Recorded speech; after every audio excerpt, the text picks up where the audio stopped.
हिसाब से अच्छा काम कर रहे हैं तो ऑक्सीजन मूवमेंट का काम कर रहे हैं। यदि एक बच्चा हमारे टच में नहीं है और हो सकता है शिकागो में खादी का शर्ट पहन रहा हो और उसको थोड़ी बताना है कि ऑक्सीजन मूवमेंट का हम काम कर रहे हैं, इसकी आवश्यकता नहीं है। एक बच्चा जो दिल्ली में हो और हॉर्न नहीं बजा रहा हो उसको थोड़ी बताना है कि हम ऑक्सीजन मूवमेंट का काम कर रहे हैं। ये ब्रांडिंग वाली बात हम लोग नहीं कर रहे, हम लोग ये कर रहे हैं कि कैसे खुद में बदलाव और लोगों को मोटिवेट करने के लिए कोशिश।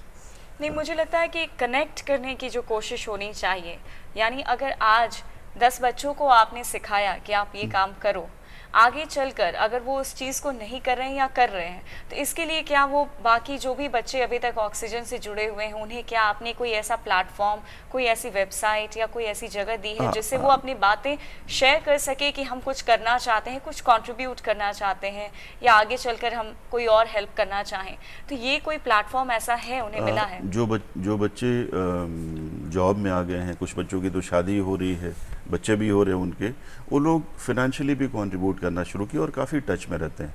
ऑक्सीजन की वेबसाइट है oxygenforstudents.com करके, एक नई वेबसाइट हम लोगों ने तैयार किया। प्रवीण आईआईटी में पढ़ता है, अभी इस साल पास आउट किया खड़गपुर से, उसने इस वेबसाइट को पूरी तरह से डिज़ाइन किया। पहले वाले वेबसाइट को शिफ्ट कर रहा है इसके ऊपर, और सारे बच्चे कनेक्टेड होते रहते हैं सालों भर, इंटरनेट के थ्रू, फेसबुक के थ्रू, एंड जब आते हैं पटना तब आते हैं। मोस्ट ऑफ द केसेस में बच्चे कनेक्टेड रहते हैं और हमें लगता है कि ये काफ़ी सेटिस्फाइंग है कि हम लोग किसी बच्चे से एक बार, दो बार, तीन बार उनसे इंटरेक्शन हो, लेकिन उसका छाप उनके ऊपर इतना स्ट्रांगली है कि वो चाहते हैं कि बार बार हम अपने आप को बता सकें कि हम लोग इस मोमेंट से जुड़े हुए थे और हम ये काम कर रहे हैं, वो ज़्यादा इम्पॉर्टेंट है। ड्रीम स्कूल प्रोजेक्ट के लिए आपने वोटिंग के लिए भी एक प्रक्रिया शुरू की है कि अगर कोई चाहता है कि वो अभी के वर्तमान में जो एजुकेशन सिस्टम है, जो शिक्षा पद्धति है, उसको अगर वो सपोर्ट करें तो उसको लेकर के वो वोट करें, और अगर वो कुछ बदलाव चाहते हैं तो उसको लेकर वोट करें। इस बारे में हमारे दर्शकों को बताएं।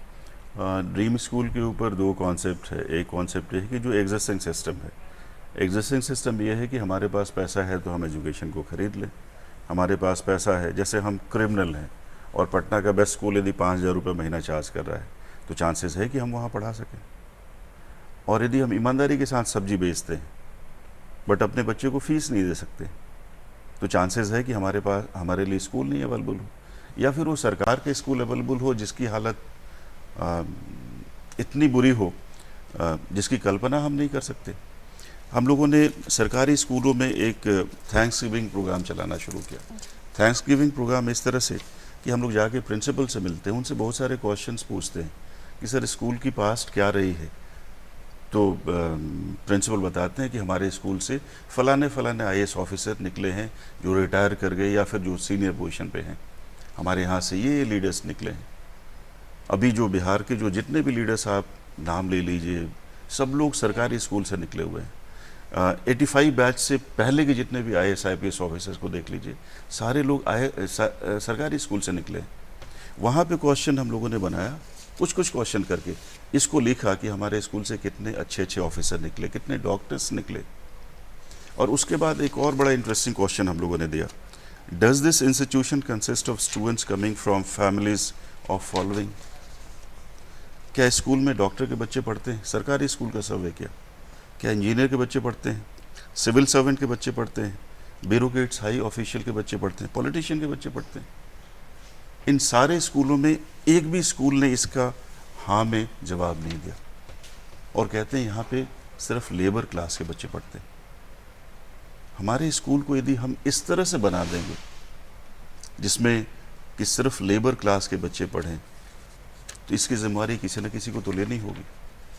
एक तरफ सिस्टम ये कहता है कि आपके पास पैसा है तो आपको स्कूल मिल सकता है, नहीं पैसा है तो नहीं मिलेगा। तो बच्चे कहते हैं कि ऐसे सिस्टम को चलाया देना चाहिए, या फिर हम एक ऐसा सिस्टम लाएं कि बच्चा बड़ा हुआ तो उसको ऑटोमेटिक स्कूल मिला, बगल वाला जो स्कूल है उसका स्कूल है। और स्कूल के बीच में थोड़ा फ़र्क हो सकता है 19-20 का, बट इतना बड़ा गैप नहीं हो कि एक स्कूल में जाने का मन नहीं करे और दूसरे स्कूल में सारी फैसिलिटीज़ हो। ऐसे स्कूल हमें नहीं चाहिए। इस तरह से एक तरफ एग्जिस्टिंग सिस्टम है, दूसरी तरफ एक ऐसा सिस्टम जहां सारे बच्चों को क्वालिटी एजुकेशन मिल सके, तब बच्चे सवाल पूछते हैं क्या चाहिए आपको। यदि आपको चाहिए एग्जिस्टिंग सिस्टम तो आप वोट करिए एग्जिस्टिंग सिस्टम को।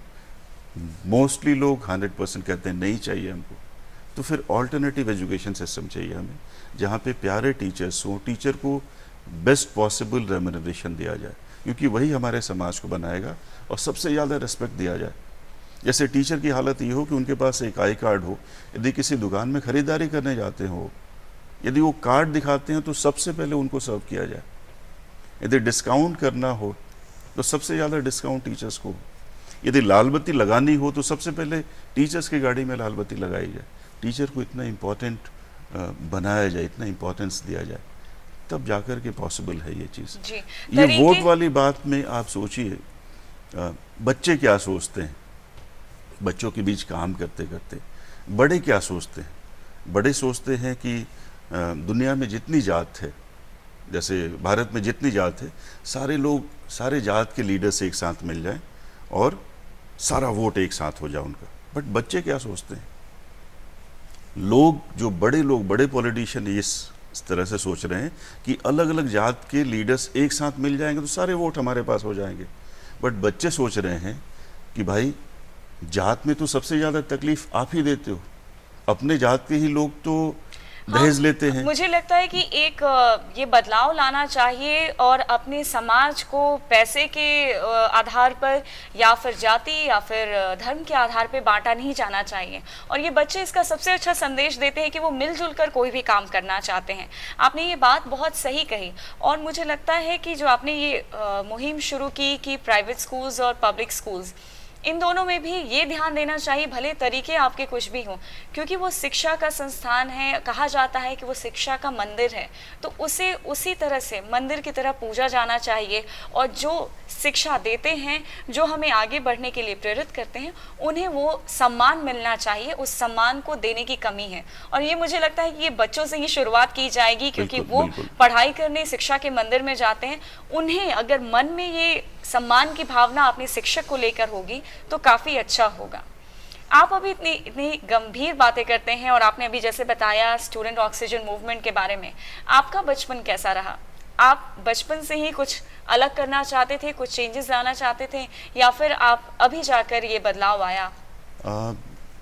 सच पूछिए तो सिचुएशन सब कुछ कराते रहती है। मैं वैसे स्कूल में पढ़ा, हमारे गांव के स्कूल में, जहाँ पे इंफ्रास्ट्रक्चर के नाम पे कुछ भी नहीं था, बोरा लेके हम लोग जाते थे।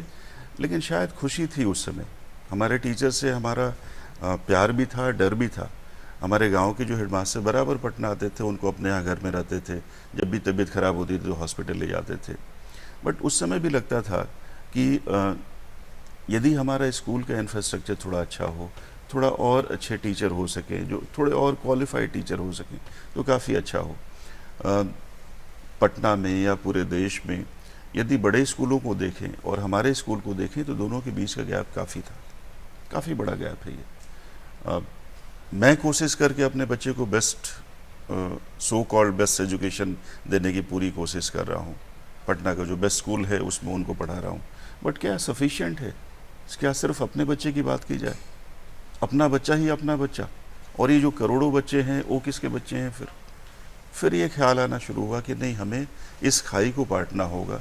फिर ये मूवमेंट शुरू किया कि कैसे हमारे सारे बच्चे को क्वालिटी एजुकेशन मिल सके। उसके लिए ज़रूरी है, बच्चा है तो स्कूल है, स्कूल है तो स्कूल के नाम पे खाना पूरी नहीं हो, स्कूल में क्वालिटी एजुकेशन मिल सके, ये काफ़ी ज़रूरी है।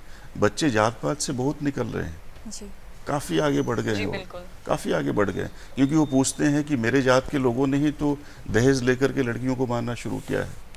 मानसिकता बदल रही है, ये कहा जा सकता है, और शिक्षा में बदलाव लाने का प्रयास भी किया जा रहा है।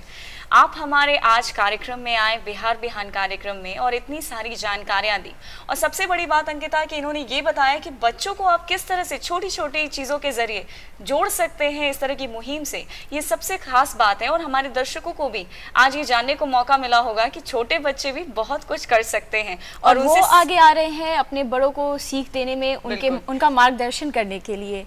ये काफ़ी खास बात है। आपके एक उदाहरण पेश कर रहे हैं हमारे पूरे समाज के लिए। आज आप हमारे कार्यक्रम में आए और इतनी सारी जानकारियां दी, इसका आपको बहुत बहुत धन्यवाद। धन्यवाद आपका।